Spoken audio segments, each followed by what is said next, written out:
अस्सलाम वालेकुम स्टूडेंट्स, कैसे हैं आप लोग। हम ठीक है सर। हम ठीक है सर। स्टूडेंट्स, आज हम बहुत ही दिलचस्प टेक्निक के बारे में पढ़ेंगे जिसको हम टाइट्रेशन कहते हैं, और इसमें मेरा साथ देंगी फरीना, मोहसिन और बिलाल। टाइट्रेशन सर, टाइट्रेशन से क्या मुराद है और इसे हम कहाँ इस्तेमाल करते हैं? जी हाँ बिलाल, टाइट्रेशन दरअसल एक वॉल्यूमेट्रिक टेक्निक है जिसमें हम अननोन कंसंट्रेशन वाले सोल्यूशन को नोन कंसंट्रेशन वाले सोल्यूशन में उस वक्त तक कंबाइन करते हैं जब तक रिएक्शन ना हो जाए। सर, मेरे घर में जो एक्वेरियम है उसमें पहले मछलियां मर जाती थी, लेकिन अब मेरे अब्बू ने उसमें मौजूद पानी को टेस्ट करने के लिए वाटर टेस्ट किट का इस्तेमाल शुरू कर दिया है, जिससे मछलियों के लिए बहुत फ्रेंडली एनवायरनमेंट हो गया है। वैसे सर, ये वाटर टेस्ट किट क्या चीज़ है और ये किस तरह काम करता है? जी हाँ बिलाल, ये भी टाइट्रेशन टेक्निक का ही कमाल है कि आप अपने एक्वेरियम्स के अंदर वाटर टेस्ट किट इस्तेमाल करते हैं। इन टेस्ट किट्स के अंदर खास किस्म के केमिकल्स होते हैं जो वाटर सैंपल के अंदर पीएच लेवल और नाइट्रेट, नाइट्राइट और अमोनिया को टेस्ट करने के लिए इस्तेमाल किए जाते हैं। अगर आपके पानी के अंदर यानी कि वाटर सैंपल के अंदर बैक्टीरिया या नाइट्रेट मौजूद हो तो वाटर टेस्ट किट के चंद ड्रॉप्स डालने से पानी अपना कलर चेंज कर लेता है। सर, ये तो टाइट्रेशन का घरेलू इस्तेमाल है जो आपने एक्वेरियम की मिसाल दी।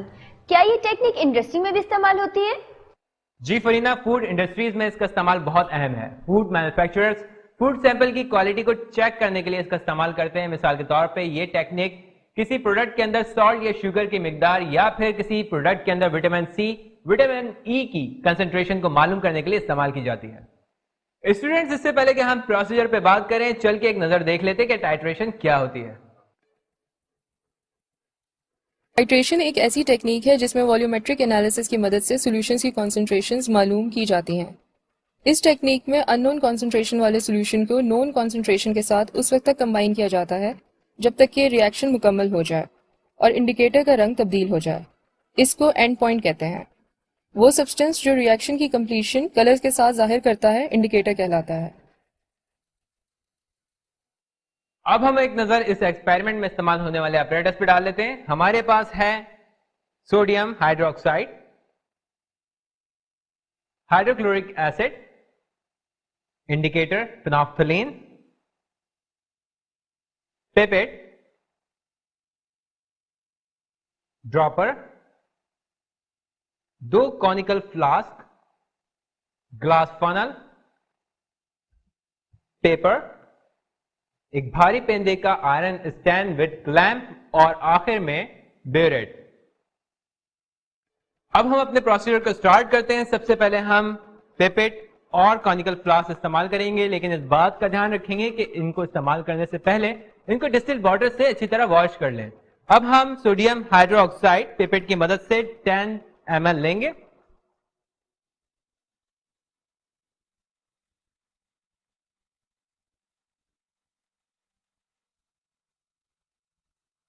और इसको फ्लास्क के अंदर मुंतकिल कर देंगे।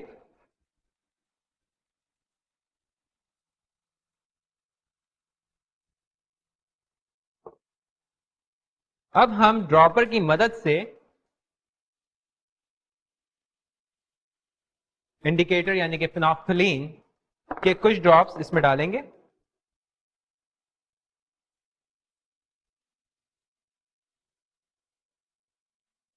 आप देखेंगे कि इसका रंग पिंक हो जाएगा।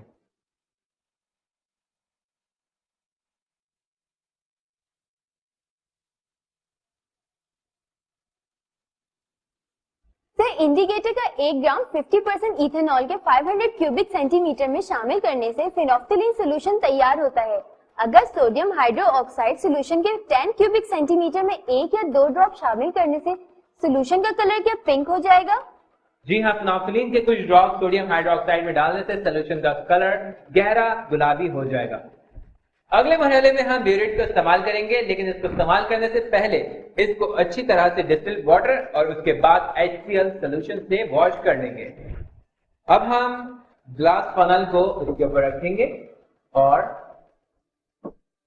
HCl सोल्यूशन को इसमें डालेंगे।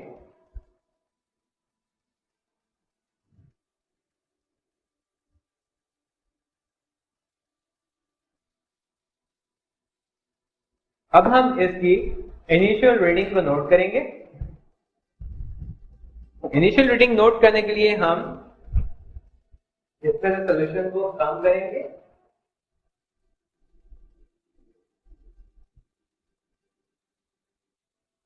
हमारे पास इनिशियल रीडिंग जो है वो 0 आई। अब हम टाइट्रेशन के अमल को जारी रखने के लिए फ्लास्क के अंदर ब्यूरेट में से 1 क्यूबिक सेंटीमीटर सोल्यूशन निकालेंगे। सर, क्या आप बता सकते हैं कि हम टाइट्रेशन के दौरान कॉनिकल फ्लास्क को ब्यूरेट के नीचे व्हाइट टाइल या व्हाइट पेपर पर क्यों रखते हैं? बिलाल, हम इसके नीचे पेपर इसलिए रखते हैं ताकि हमें सोल्यूशन का कलर वाज़ेह तौर पर नजर आए, और इसलिए भी रखते हैं ताकि हमें यह भी पता लगे कि ब्यूरेट कहीं से लीक तो नहीं कर रहा।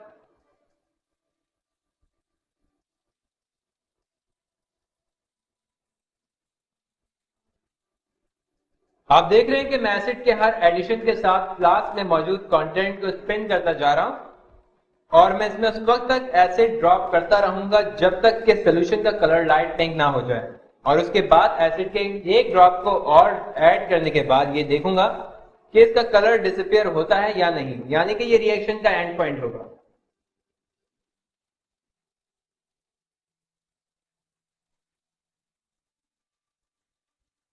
ये देखिए, इसका कलर जो है बिल्कुल लाइट पिंक हो गया है।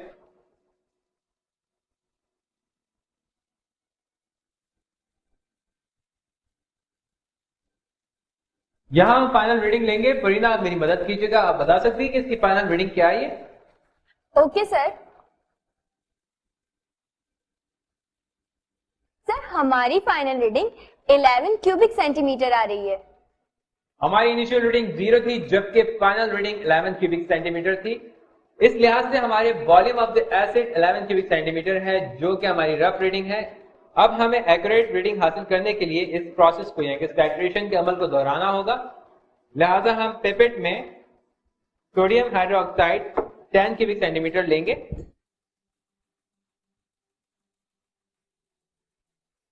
और इसको दूसरी कॉनिकल फ्लास्क में मुंतकिल करेंगे।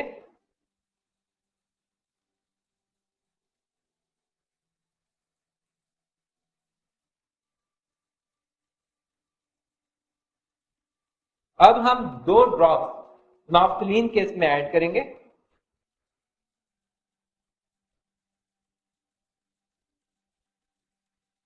इसके बाद हम ब्यूरेट में मौजूद HCl सॉल्यूशन को तेजी से इसके अंदर शामिल करेंगे और इसको 2 क्यूबिक सेंटीमीटर पहले रोक लेंगे।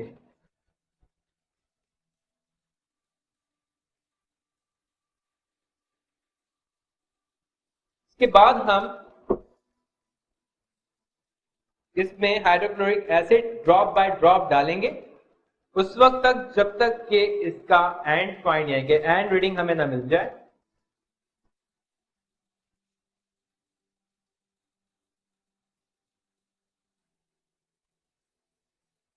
एक ड्रॉप और डालेगा।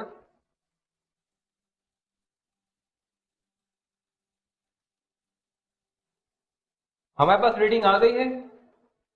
इसी तरह से हम इस प्रोसेस को दोहराएंगे और 2 रीडिंग्स और लेंगे। स्टूडेंट्स, हमने तीनों रीडिंग्स ले ली हैं। अब चल के अपने ऑब्जर्वेशन चार्ट को देख लेते हैं।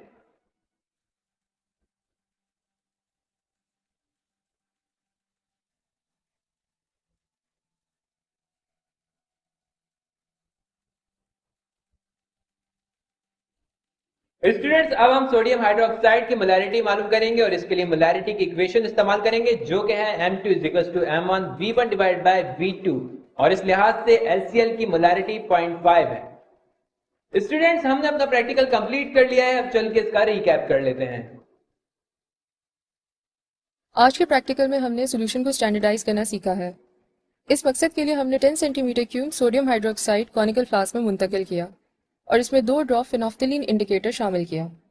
आपने देखा कि सोल्यूशन का रंग पिंक हो गया है। अगले मरहले में हमने ब्यूरेट को अपराइट पोजीशन में क्लैंप पर फिक्स कर दिया और फिर फनल की मदद से ब्यूरेट को HCl सोल्यूशन से भर दिया। अगले मरहले में ब्यूरेट के बेस पर टैप खोला, जिसमें से एसिड बीकर में चला गया और नोजल के अंदर एयर बबल्स गायब हो गए। यहाँ पर हमने इनिशियल रीडिंग ली। फिर हमने टाइट्रेशन के अमल को जारी रखते हुए ब्यूरेट से तकरीबन 1 centimetre cube hydrochloric acid conical flask में मुंतकिल किया।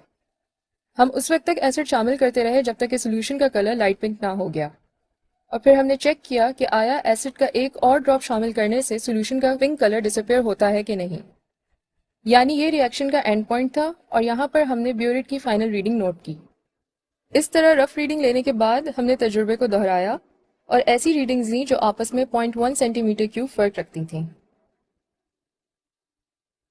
स्टूडेंट्स, मुझे उम्मीद है कि आप लोगों ने बहुत दिलचस्पी से इस प्रैक्टिकल को किया होगा। जाने से पहले मैं आपसे एक क्वेश्चन पूछूंगा और इस प्रैक्टिकल की रोशनी में आप मुझे उसका जवाब दीजिएगा। क्या आप बता सकते हैं कि टाइट्रेशन के वो कौन से मेथड हैं जो सबसे ज्यादा इस्तेमाल होते हैं? इसके साथ ही मुझे इजाजत दीजिए, अगली दफा फिर मिलेंगे। अल्लाह हाफिज। अल्लाह हाफिज सर। खुदा हाफिज सर।